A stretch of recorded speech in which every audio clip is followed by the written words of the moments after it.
Mu'tabarah, para kiai, wabil khusus sesepuh kita semua, Kiai Haji Amin Mustoleh Atwalallahu baqa'ah dukhron lana wal ummah. Sahabat saya Kiai Haji Slamet Rianto a'azzahullah bi'izzih. Kiai Ahmad Yunani. Kiai siapa lagi? Kiai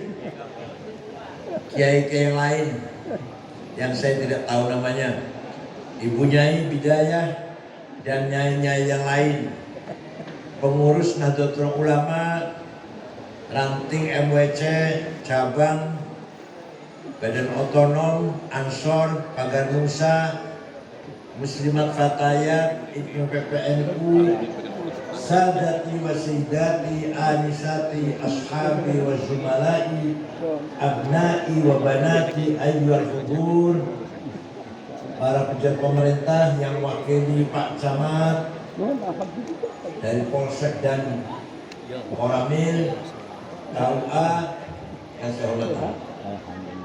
15 abad yang lalu, 1500 tahun yang lalu, dunia dalam keadaan jahiliyah.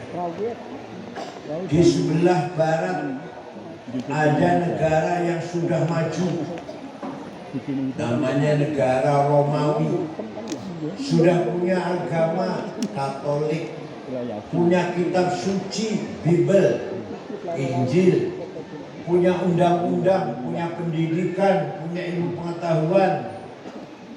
Negara yang maju Romawi itu. Tapi masih ada sisi jahiliyah, yaitu para pembesar negara Romawi paling suka mengadakan acara gladiator. Ya, Kiai nggak tahu, orang tahu nonton film.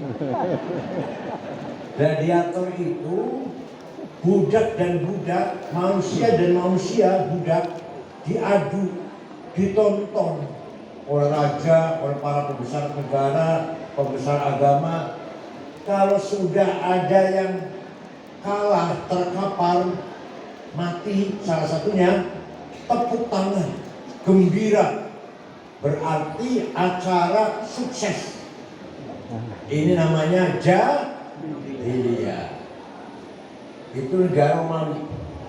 Pernah ada raja namanya Nero, membakar hidup-hidup 600 budak, dijadikan lampu penerang jalan. Masya Allah. Dia jalan di tengah-tengahnya. Pernah ada pemberontakan dari budak dipimpin oleh Spartacus, ya gagal dan semuanya dibunuh. Makanya nonton film Pak Kiai, film sejarah, bukan film apa-apa. Sejarah jahiliyah merajalela di kerajaan Romawi, padahal ilmu dan teknologi udah maju. Di sebelah timur ada negara besar, sudah maju, punya pendidikan, punya ilmu pengetahuan, punya undang-undang, punya agama, namanya Zarathustra. Kitab sucinya Avesta Sandinista. Punya kitab fikih, undang-undang, namanya Hammurabi. Versi negara itu.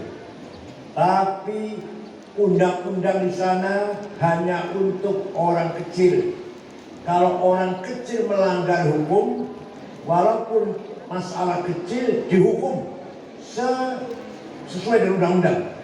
Tapi kalau yang korupsi orang besar, atau kenalannya orang besar, atau misananya, atau yang dekat dengan orang besar, tidak ada hukum, bebas, tenang, pensiun. Saya sudah pensiun, bukan manjenang, bukan pensiun.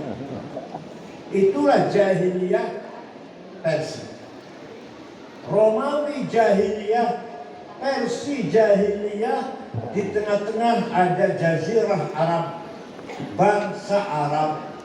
Bangsa Arab sempurna jahiliyahnya, karena pendidikan, ilmu pengetahuan tidak ada. Rata-rata buta huruf, gak bisa baca, gak bisa tulis. Dan agamanya sesat, menyembah batu tanpa ada dasar teologi. Kalau orang Hindu, orang Buddha, Konghucu nyembah batu tapi punya kitab suci. Rigveda, Mahafad kita, kitab suci yang orang Hindu. Kalau orang Arab nyembah batu tanpa ada dasar teologi. Waktu itu berhala ada 360 di kota Mekah.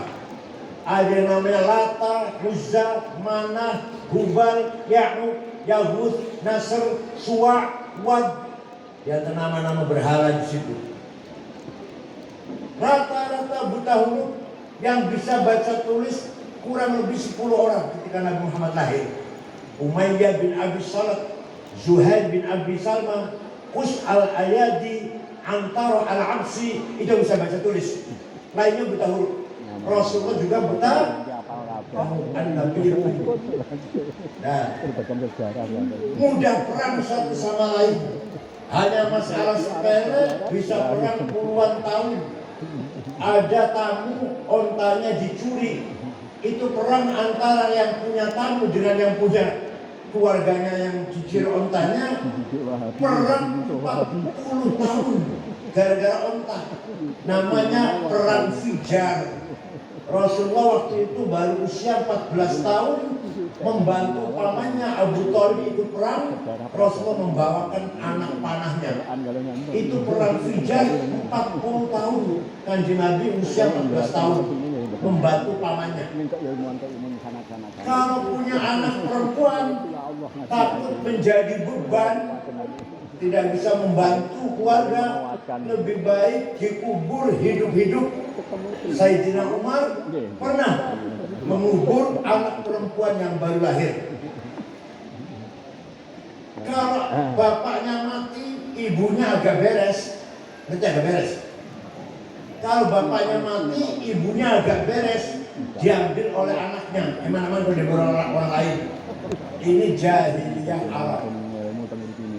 Di tengah-tengah masyarakat yang biadab seperti itu, Allah memerintahkan Nabi Muhammad SAW agar membangun masyarakat seperti itu. Kalau di sini sih enak, udah orang Majenang Islam semua, bangunnya enak, tinggal dorong saja. Udah, pesantren, pembangunan Miftahul Huda maju, tinggal dorong lawan. Kalau Kanjeng Nabi diperintah oleh Allah membangun masyarakat yang seperti tadi itu. Kemudian Allah memberikan guidance